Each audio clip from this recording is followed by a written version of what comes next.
Hi, my name is Mitul Baruah, and I'm an assistant professor of sociology and anthropology and environmental studies at Asuka University, India.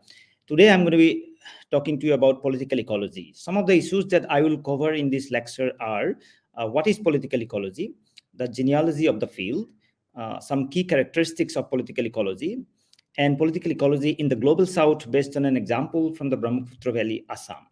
So before we dive into political ecology, it's important to note that if there is a political ecology, by implication, there must be an apolitical ecology too.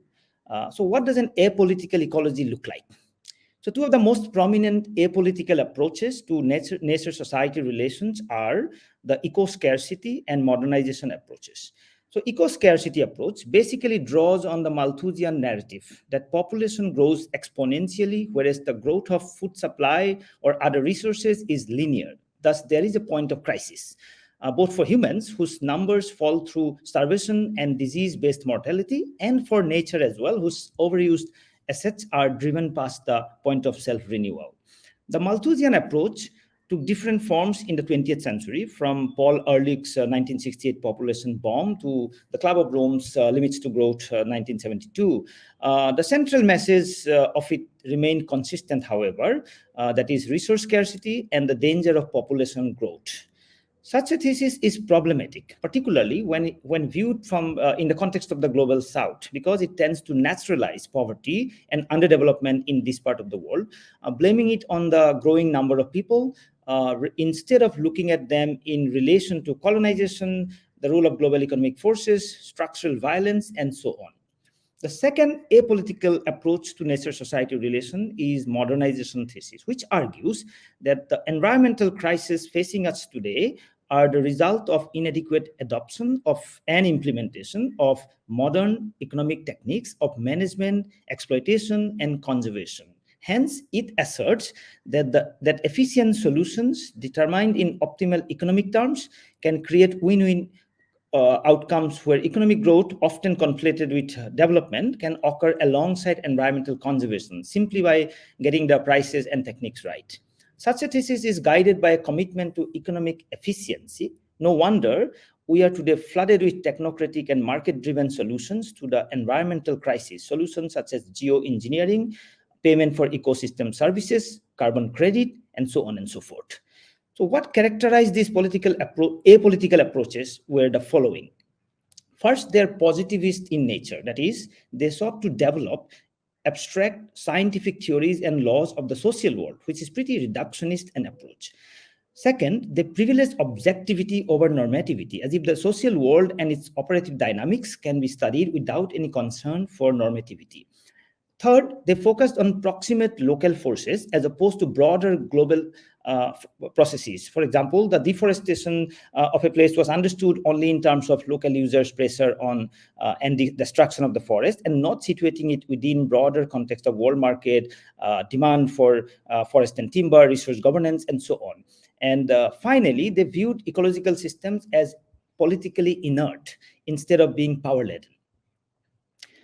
So against such dominant apolitical approaches, political ecology presents a critical analysis of human-environment relations by taking both ecology and politics seriously. It investigates ecological processes by locating them within relations of power.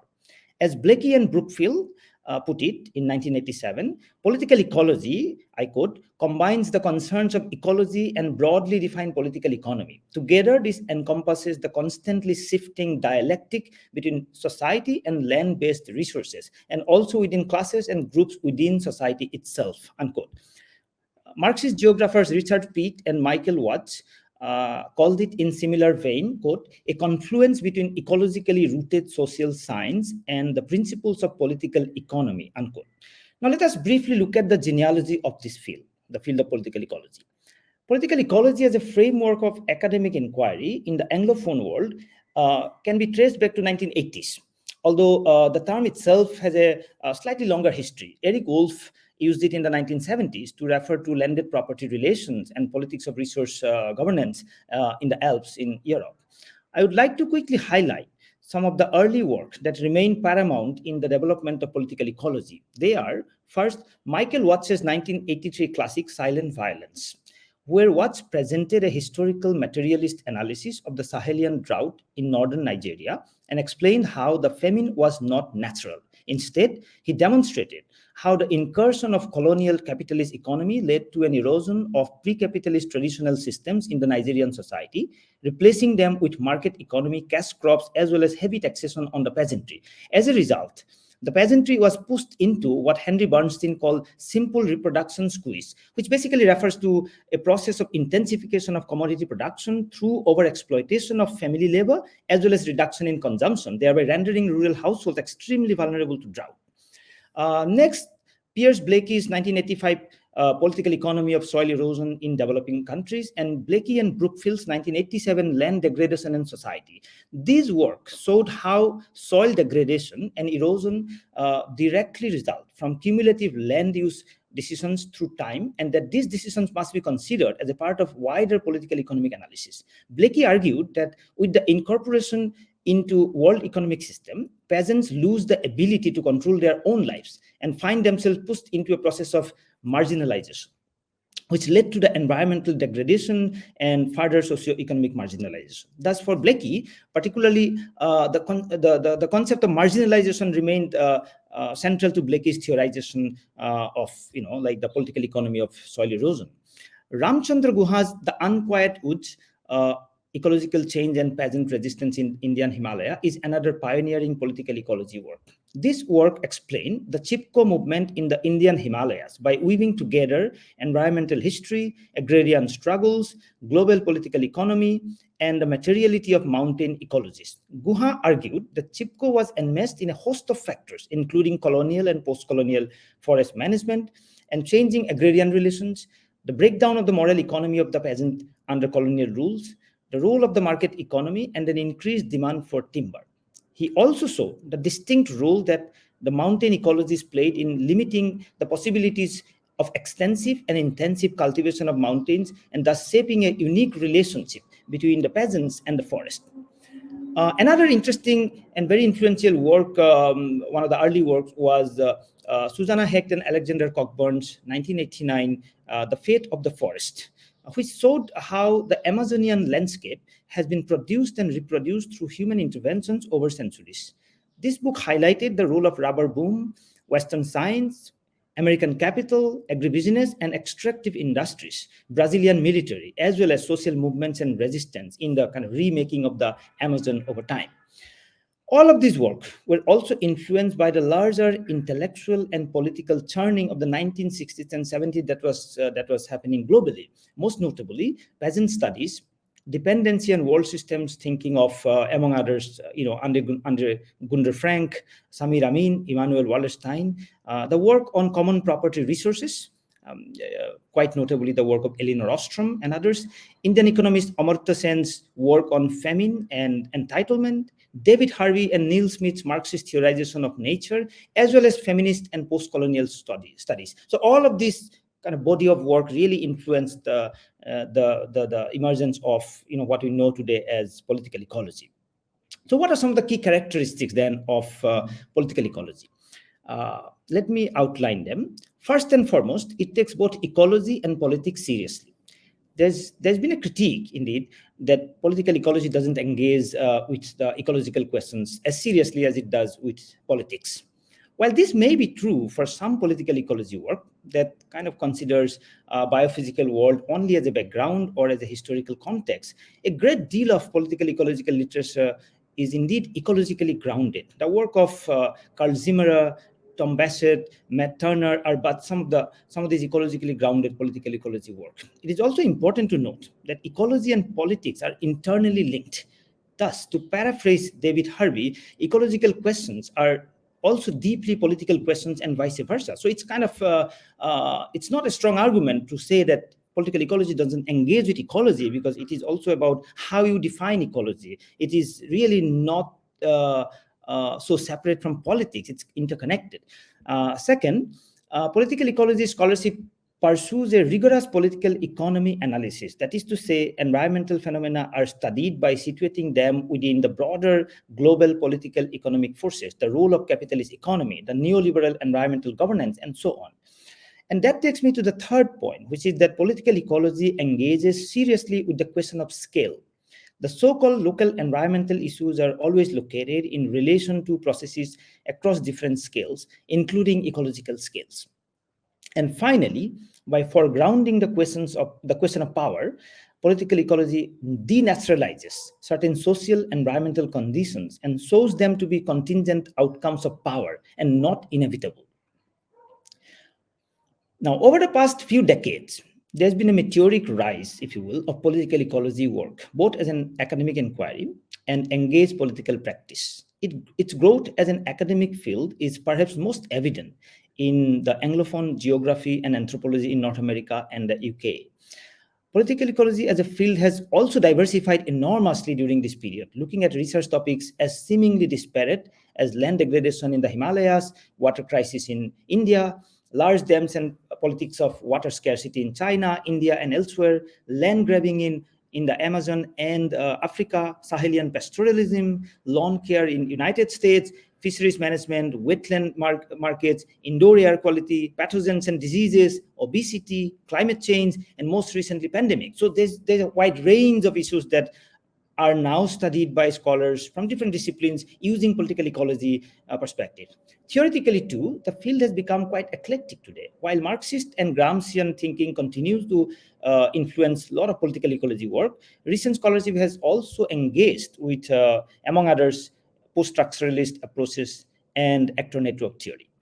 In their 2015 Rutledge Handbook of Political Ecology, editors Tom Perrow, Gavin Bridge, and James McCarthy explained the field of political ecology most succinctly. So they argued that political ecology is best characterized not by research topic, such as agrarian dynamics, resource conflict, deforestation, conservation, resource governance, etc., or scalar or socio-spatial focus, like focusing on landscape, community, household, rural versus urban, etc. Rather, they argued that the field's coherence is derived from a set of commitments that are held in common in various ways and to varying degrees in all political ecological work. And these commitments are the following.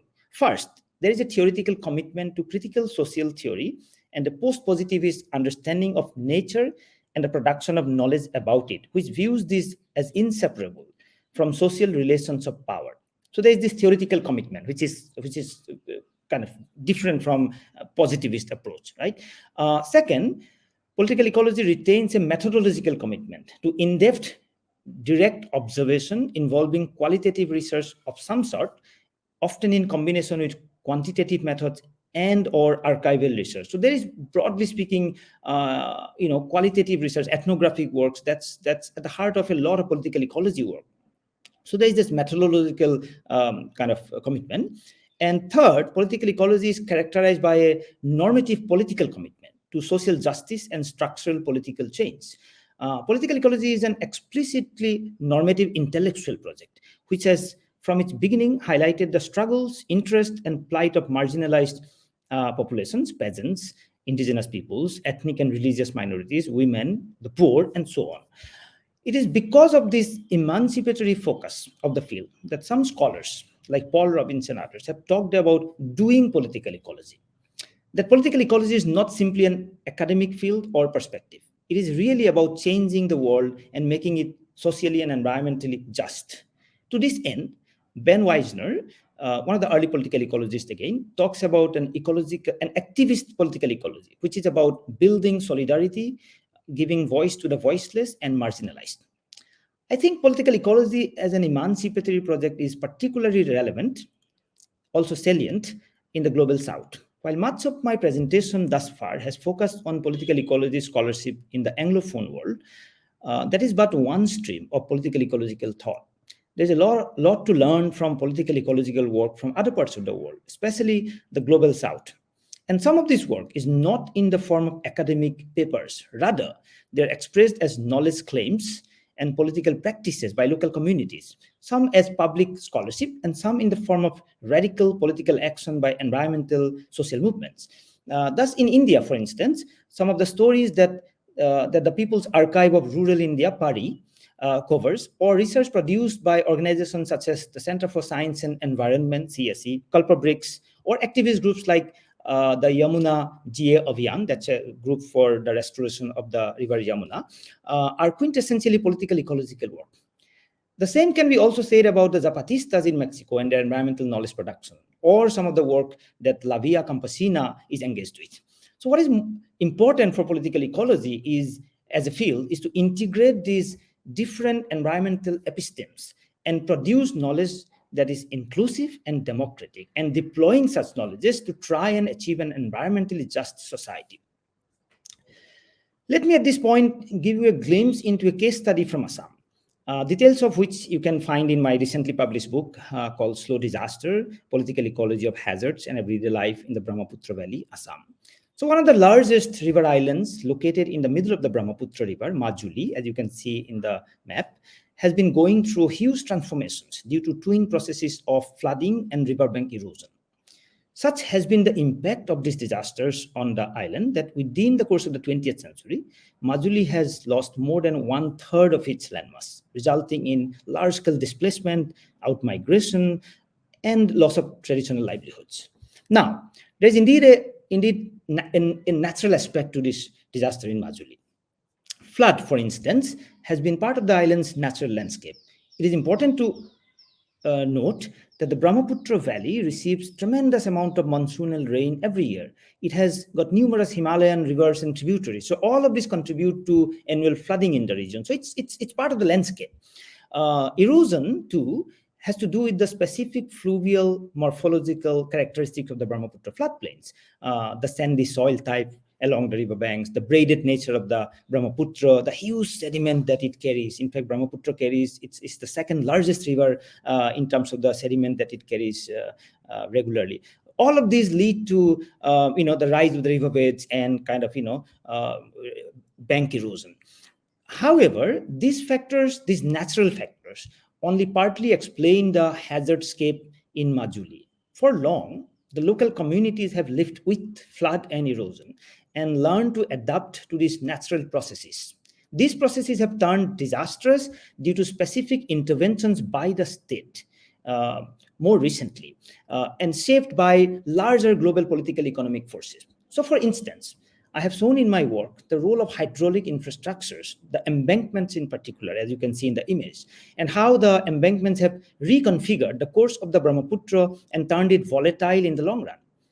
And again, as you can see in the image, there are a range of different infrastructures that have come up on the island in recent times. All of these are aimed at flood and erosion control built by the state, but in reality, they have intensified these disasters. Understanding the embankments also requires us to go back in history to colonial capitalism, which was key to the introduction of these infrastructures that helped separate the land from water, thereby guaranteeing the colonial state a steady flow of revenue. The post-colonial state continues this intervention, thereby turning flood-dependent communities flood vulnerable.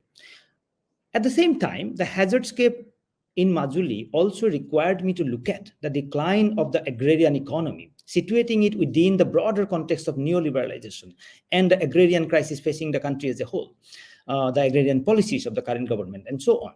Similarly, in looking at the livelihood crisis among the potter community in Majuli that live on the riverside, I have examined the role of market dynamics, the replacement of pottery by cheaper plastic pots in rural households, the depletion of rivers in Assam, making it difficult for pottery trading, which has traditionally been, traditionally depended on waterways, and the loss of clay due to riverbank erosion. So in a nutshell, the political ecological study of the disaster in Majuli called attention to the following. First, the role of biophysical nature, such as the monsoon, the Himalayan rivers, soil, clay, the geomorphological processes, so on and so forth. And second, the role of infrastructure, all the hydraulic infrastructures that I have mentioned. And third, the role of the state across multiple scales and over time and space, all the way going back to the colonial state to the current neoliberal regime. And the role of non-state actors, including community members, local contractors, militants, activists, civil society groups, all of those kind of contributed to these processes. Then comes the questions of techno-bureaucracy, local knowledge and wisdom, particular discourses, and so on. And of course, the role of global political economic processes in shaping environmental politics more broadly. Above all, the normative aspect of this research has been explicit. In discussing the production of hazardscape in Majuli, Slow Disaster, my book, foregrounded the question of power, underlined the role of rural elites in maintaining social and environmental inequity on the island historically, and called for a kind of environmental politics that would hopefully help recalibrate the power dynamics and protect the riverine communities from flood and erosion. So I'll end here, and I hope you found this lecture useful for a broad understanding of political ecology. Thank you.